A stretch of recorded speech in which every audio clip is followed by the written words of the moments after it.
Today we're going to discuss the difference between grass-fed burgers and conventional burgers. Is it really worth the extra cost because it is a bit more expensive?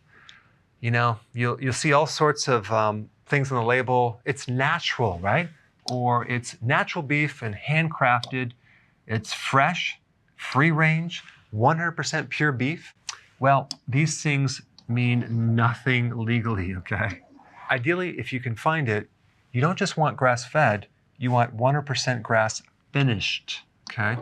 Now, a lot of times when you buy grass-fed beef, if it doesn't say grass finished, chances are it was finished with grains. And I always wondered about this word finished. What does that mean?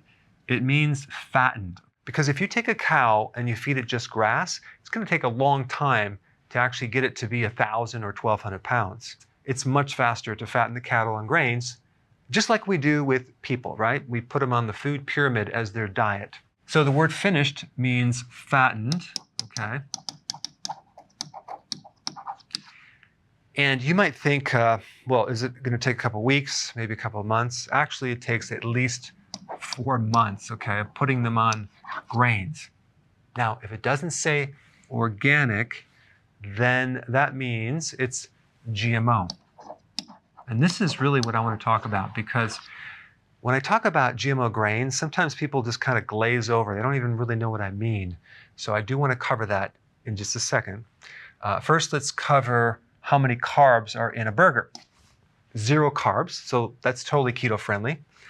14% is protein. You would think it'd be a lot more, right? 30% is fat, and just about almost 50% of it is water. So you have all these things connected with the burger being healthy or not. Is it grass-fed? Is it organic? Is there antibiotics, hormones, preservatives? Are you consuming the bun with that burger? Are you adding ketchup, the fries, the Coke, and all these things? Well, of course, we're not going to recommend that. But the most important thing you need to understand is this GMO thing, and that's what I want to cover next. So what is GMO? It's a genetic modification of something. And we're talking about grains, primarily corn and soy, okay? So whether a cow is being finished or fattened with corn or soy, or it's a factory farm and they're just consuming corn and soy on a regular basis, they're being exposed to glyphosate. Now, if it's organic grains, they're not being exposed to glyphosate. And this is another point where people kind of glaze over the word glyphosate. What is this? Well, it's a weed killer, okay? It's an herbicide. And it's the same chemical in Roundup Ready that you would spray the weeds around your yard. Here's what you need to know. It's linked with non-Hodgkin's lymphoma. If you go to Google right now and you type glyphosate, the first 3 ads are going to be attorney ads, and they're going to ask a question: do you have non-Hodgkin's lymphoma?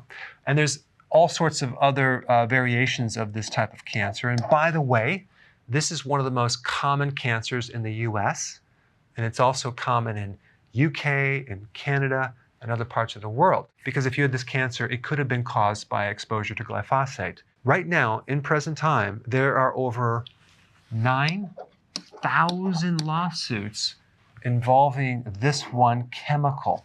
The farms in the US alone could use about a pound of glyphosate for every acre of cropland.